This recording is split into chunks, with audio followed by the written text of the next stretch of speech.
Middle East and Africa. The future of Kurdistan. In a terrible state. Western officials are trying to avert another war in Iraq.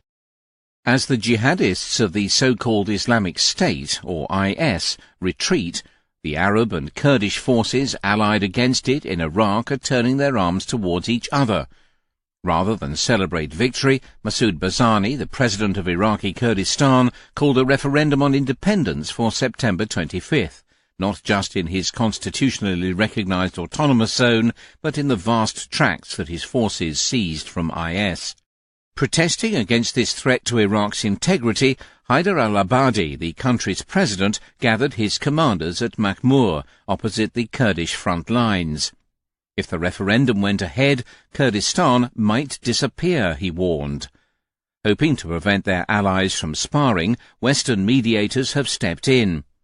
But as The Economist went to press, Mr. Barzani remained committed to his referendum. Kurdistan is far from ready for statehood. The government is steeped in debt. Its coffers are empty. The Peshmerga, its vaunted fighting force, is split between multiple family-led factions. Mr. Barzani, for his part, has made a mockery of the political system. He has twice extended his rule. In 2015, he shut Parliament after it tried to limit his powers and questioned how he spends oil revenues. Instead of dealing with the region's ills ahead of parliamentary and presidential elections planned for November, he has used the referendum to distract the public and rouse nationalist fervour. Rallies across Kurdistan have featured fireworks and fiery rhetoric. Whatever it takes to gain independence, says a normally cool-headed official at a rally. A toll of 500,000 dead, he suggests, could be acceptable. Neighbours all around the enclave are uniting against the Kurds. Iraqi politicians speak of closing its airspace. Fearing that the referendum will stir separatist sentiments among their own Kurds, Turkey and Iran have mulled closing their borders with Iraqi Kurdistan. Turkey is conducting military exercises on the frontier. It could turn off the tap of the territory's only pipeline, blocking its oil exports. Western powers are also threatening to withhold aid to Kurdistan if Mr. Barzani rejects their proposals. They are offering Messrs. Barzani and Abadi a room in the American embassy in Baghdad to negotiate a deal under their auspices. Mr. Abadi might endorse a process that buys him time. Mr. Barzani is still hoping for a path to independence. Many Kurds, for now at least, would prefer that their leaders focus on improving Kurdistan rather than seceding. Even in the Kurdish capital Erbil, the referendum has left many nonplussed. As the threat of a siege mounts, Kurdistan imports almost everything, people are stockpiling basics. Flights out of Erbil are packed, but many are feeling squeezed financially. The referendum is a luxury only the rich like Barzani can afford, complains a teacher who moonlights as a taxi driver because of cuts to salaries. Beyond Mr. Barzani's strongholds, the campaign for independence has begun belatedly, if at all. In a straw poll in the main market of Sulaymaniyah in the east, your correspondent could not find one Kurd who said he would vote. In the Nineveh Plains, where an earthen wall splits the Arab and Kurdish-ruled areas, other minorities view the referendum as an impossible loyalty test. Each side is forcing us to choose when we should just abstain, says a priest at St. Joseph's, a towering Chaldean church that serves displaced Christians in Erbil.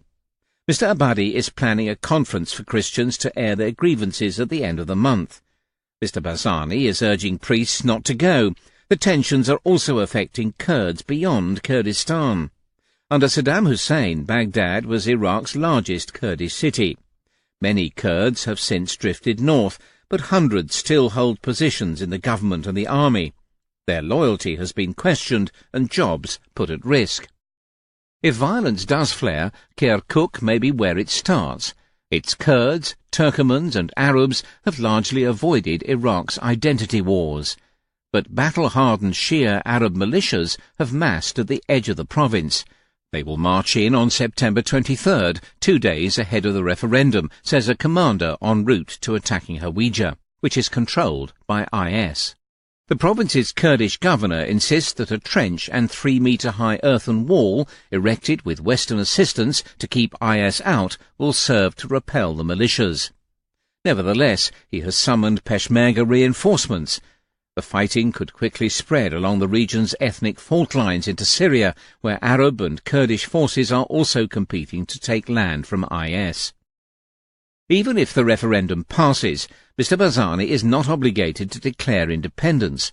A deal might better serve his interests. Right now he risks ignominy if the exuberance of statehood that he has stoked should dissipate, and his people flee a failed and besieged state. With an accord, he could boast of at last bringing evasive Iraqi officials to the table.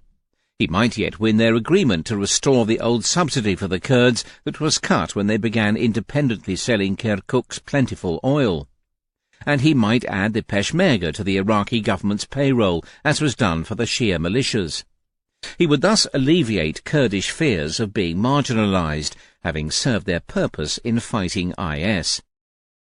Come the election in November, Western powers are likely to turn a blind eye if the ballot is again postponed. If so, Mr Barzani could thus secure his position as Kurdistan's pre-eminent warlord and prolong his one-man rule.